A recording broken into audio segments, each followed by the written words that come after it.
بسم اللہ الرحمن الرحیم۔ حضرات گرامی، قرآن کریم کا تیسرا پارہ، اس میں سب سے پہلے اللہ تعالیٰ نے یہ بیان کیا ہے کہ اس کی شان ہے کہ بعض رسول کو ایک دوسرے پہ فوقیت اور فضیلت دیتا ہے۔ رسولوں کے مرتبے الگ الگ ہیں۔ بعض رسولوں سے اللہ نے ہم کلامی کا انہیں شرف دیا اور ایک دوسرے پہ بعض کو فضیلت حاصل ہے۔ اس کے بعد اس میں آیت الکرسی ایک بڑی ترین آیت ہے جس کی فضیلت سے ہم بچپن سے واقف ہیں اور سنتے آئے ہیں، اور عام طور پہ ہر فرض کے بعد آیت الکرسی پڑھنا باعث اجر و ثواب ہے۔ آیت الکرسی میں جو اس کی حقیقت ہے کہ سب سے پہلے اللہ تعالیٰ ہی معبود برحق ہیں، اور اللہ لا الہ الا هو الحی القیوم، کہ اللہ ہی جو ہے معبود ہے اور وہ حی ہے، قیوم ہے، نگراں ہے، حقیقی حیات اسی کے لیے ہے، اور اس پہ نہ نیند طاری ہوتی ہے نہ اونگ طاری ہوتی ہے، اور کوئی اس کے اجازت کے بغیر سفارش نہیں کر سکتا۔ اللہ ہی جانتا ہے اور اللہ کے علم میں کوئی دخیل نہیں ہو سکتا۔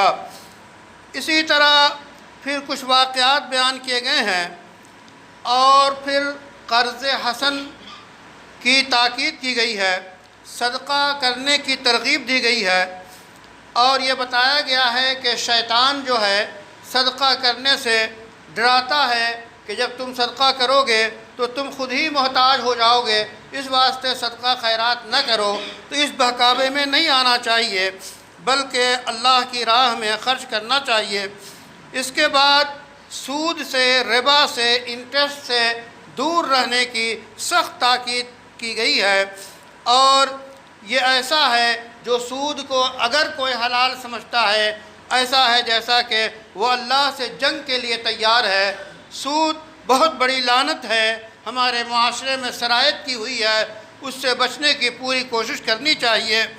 اسی طرح اللہ تعالیٰ نے جو ہے قرض سے متعلق جو ہے مختلف آیات ہیں کہ ایک لین دین ہو تو اس کو لکھ لیا جائے، اور اس کے بعد اسلام نے اقتصادیات پہ خاص طور پہ زور دیا ہے۔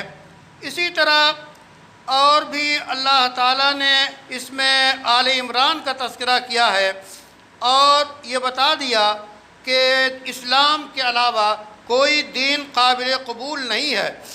اس میں سیدہ مریم کے واقعات بھی بیان کیے گئے ہیں، اور بتایا جا رہا ہے کہ اولاد کے ساتھ ماں کا کیا رشتہ ہونا چاہیے اور کس طرح اس کی حفاظت کی سوچ حضرت مریم کو جو ہے آئی۔ اسی طرح اچھی نیت کے اچھے اثرات ہوتے ہیں۔ اس کے بعد سیدنا موسیٰ، سیدنا عیسیٰ اور محمد صلی اللہ علیہ وسلم یہ سب کے سب عقیدہ توحید کے داعی ہیں، اور یہ سب کے سب شرک سے بیزار ہیں۔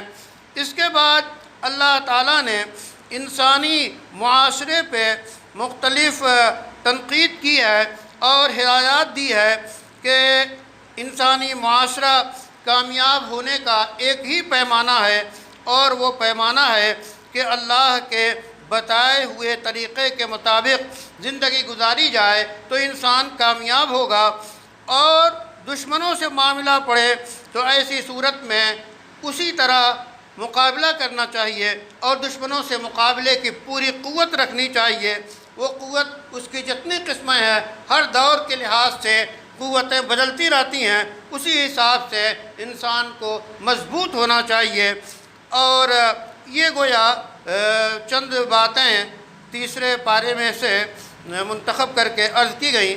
اللہ تعالیٰ سے دعا ہے کہ ہمیں قرآن پڑھنے اور اس کو سمجھنے اور اس کے پیغام کو عام کرنے کی توفیق عطا فرمائے۔